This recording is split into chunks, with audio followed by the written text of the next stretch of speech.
Olá, sou o Paulo Baio e está a assistir a mais um Igreja no Mundo, o programa de televisão da Fundação AIS Ajuda à Igreja que Sofre. Hoje vamos viajar até à Índia, um país em que repetidamente os cristãos sofrem violência, são perseguidos e muitas vezes mortos. Na memória de todos estão os acontecimentos ultrajantes de Orissa, em 2008, mais precisamente em agosto, em que radicais hindus atacaram diversas povoações cristãs e deixaram atrás de si um abominável rastro de horror e sangue. Os números são trágicos. 100 de mortos, mais de 50 mil desalojados, 5 mil casas e igrejas destruídas, um cenário dantesco. O filme que vamos ver fala-nos disso, mas mostra-nos que mesmo no meio da maior destruição é sempre possível florir alguma esperança e que exemplos de fé nos chegam da Índia nos dias de hoje. Estejam atentos ao momento em que o padre Arun Digal nos diz: perdi a minha casa, mas não perdi a minha fé e honro-a. Vamos ver o filme.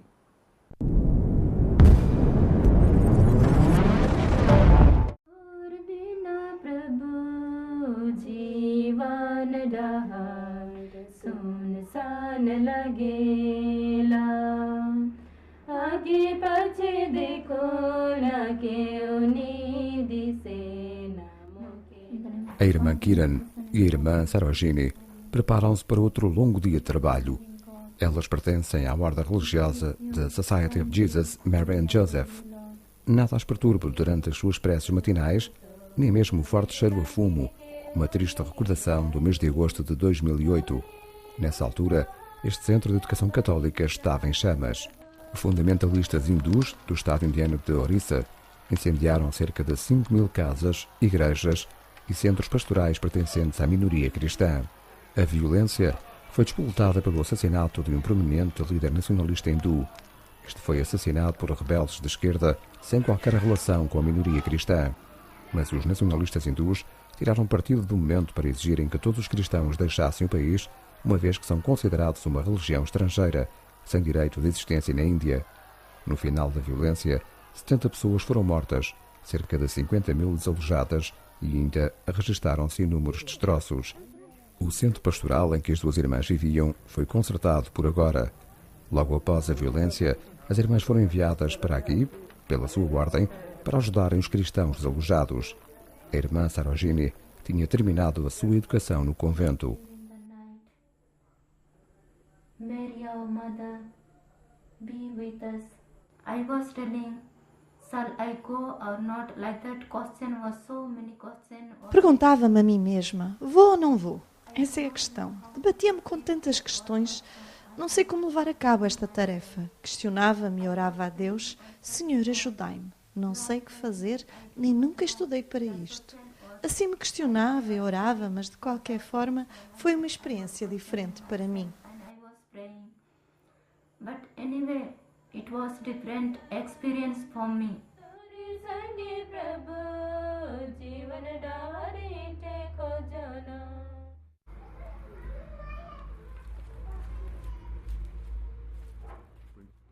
A Igreja Católica na pequena cidade de Raikia. Um dos seus edifícios servia simultaneamente como local de armazém e ajuda de emergência. Agora tudo foi distribuído, exceto algumas caixas de metal para valores. Os mantimentos de emergência também já quase acabaram. Hoje, as irmãs estão a embalar rações apenas para 3 famílias num campo próximo. Os alimentos foram doados por organizações de caridade católicas na Alemanha. A irmã Sarojini e a irmã Kiran são as únicas que ainda vêm ao campo regularmente, para além das visitas ocasionais da Cruz Vermelha. Uma das famílias que visitam hoje é de Govinda Nayak, de 50 anos de idade. Esta caixa de metal contém todos os valores que ele deixou. Este pequeno espaço numa tenda é o que ele chama agora de lar. Govinda teve em tempos uma bela e grande casa, mas agora toda ela se encontra em destroços. Acreditamos em Deus, tal como nos é descrito pela Bíblia Sagrada. Não podemos venerar os deuses hindus. Fomos educados como cristãos pelos nossos pais e avós.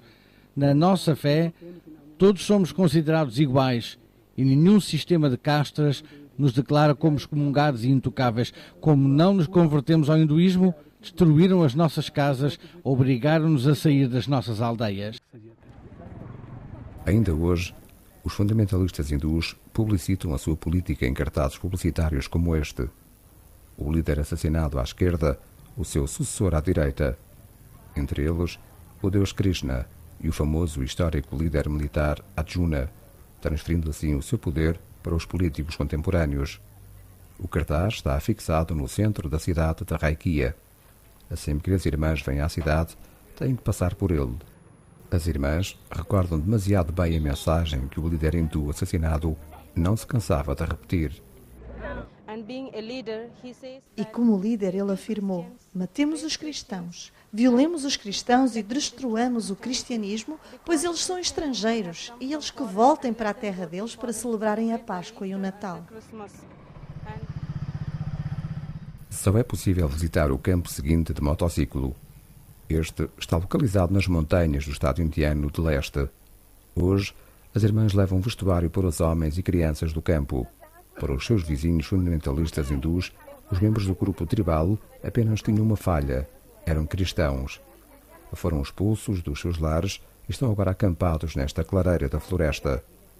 Tal como os próprios refugiados, as irmãs também são membros do grupo tribal, considerado o nível mais baixo do tecido social na Índia.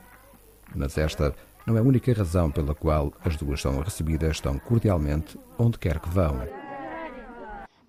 Nós viemos e ficamos um dia, 2 dias, e costumávamos comer com eles e dormíamos com eles. É assim que somos.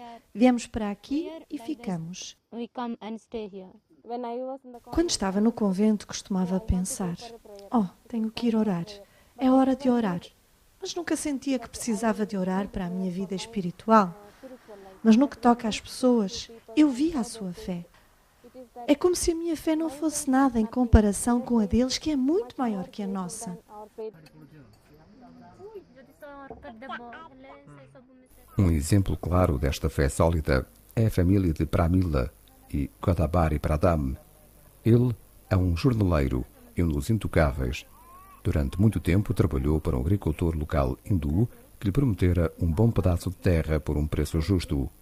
Godabari pagou o preço, mas depois veio o diabo. Sem piscar um olho, os vizinhos assistiram à destruição da sua pequena casa.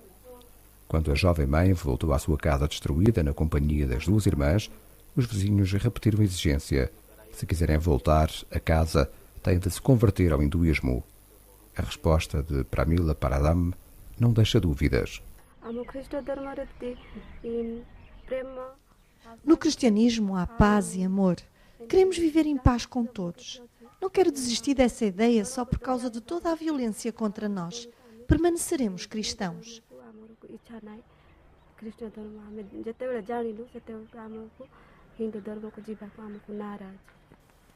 Kiran e Sarajoni prometeram tratar deste caso.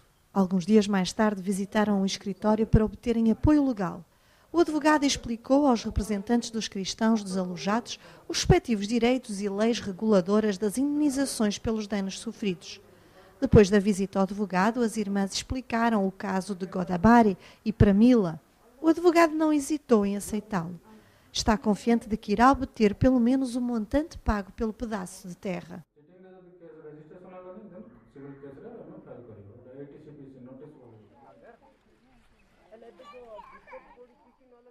Alguns dias mais tarde, voltam ao campo na floresta. A jovem mãe fica radiante por ouvir que irão receber o dinheiro já pago pelo acre de terra. Irão dar bom proveito a esse dinheiro. Junto das suas pequenas cabanas, os refugiados começaram a construir novas casas. Algum do material de construção foi obtido de instituições de apoio religiosas. O que falta irá ser recuperado dos seus lares destruídos ou da floresta. A cadeia de montanhas de Orissa. Por quase todos os lados se pode encontrar este tipo de pequenas igrejas. Numa delas, Arun Digal serviu como padre durante bastantes anos. Agora, as irmãs acompanham o padre numa visita com bastante peso para o jovem. Pela primeira vez, em 8 meses, ele regressa à sua aldeia, à sua antiga igreja. Como tantos outros cristãos, o padre Digal foi expulso por um grupo cruel hindu em agosto de 2008. Isto é tudo o que resta da igreja paroquiana. Um cartaz da campanha do Partido Fundamentalista Hindu, que instigou os motins, ainda pode ser encontrado pelas paredes da casa do seu vizinho. Hoje, Arun Digal também volta pela primeira vez à casa dos seus pais. A destruição foi causada por intrusos, mas foram os aldeãos, seus vizinhos, que direcionaram os intrusos para a casa dos cristãos. Os vizinhos estão relutantes em encarar Arun Digal. Mas então teve lugar um breve encontro. O homem pergunta pelos pais de Arun e onde vivem agora. Mas quando Arun pergunta ao homem quem destruiu a casa dos seus pais, o homem cala-se, vira-se e afasta-se. Como muitos outros habitantes da aldeia, foi ameaçado pelo partido hindu no poder. Quem falar sobre os responsáveis pela destruição tem que pagar uma multa fixa de 1.500 rupias ao partido. E isso é mais do que a maioria possui. Até o primo de Arun foi ameaçado da destruição da sua casa se falasse com quem tinha organizado e executado as perseguições. As ameaças parecem surtir efeito. As mulheres e crianças com quem Arun cresceu não se atrevem a parar. Mas a sua visita tinha uma mensagem clara.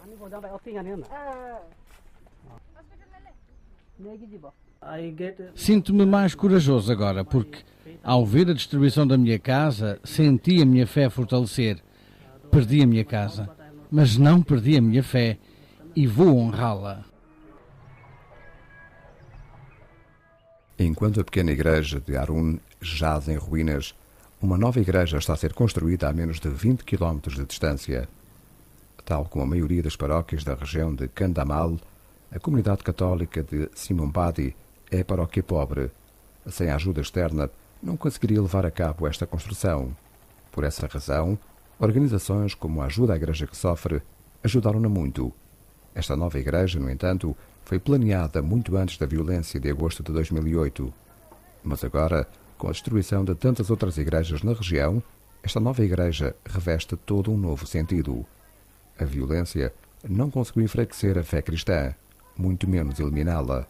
Pelo contrário, a nova igreja é maior e mais forte do que nunca.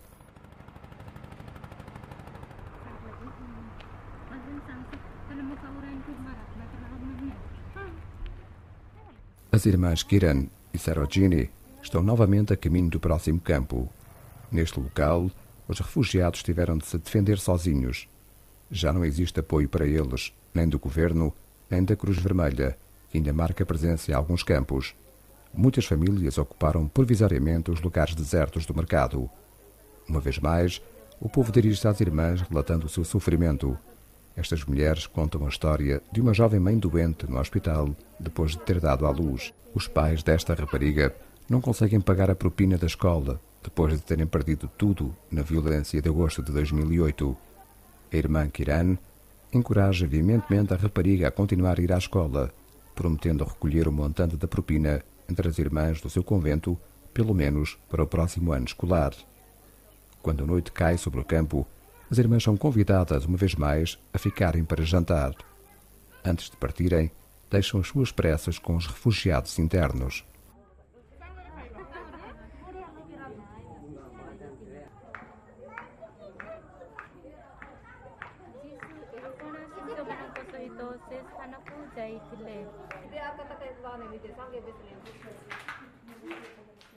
Mais tarde, naquela noite, as duas voltam ao centro pastoral de Yanavikas, em Cinzas.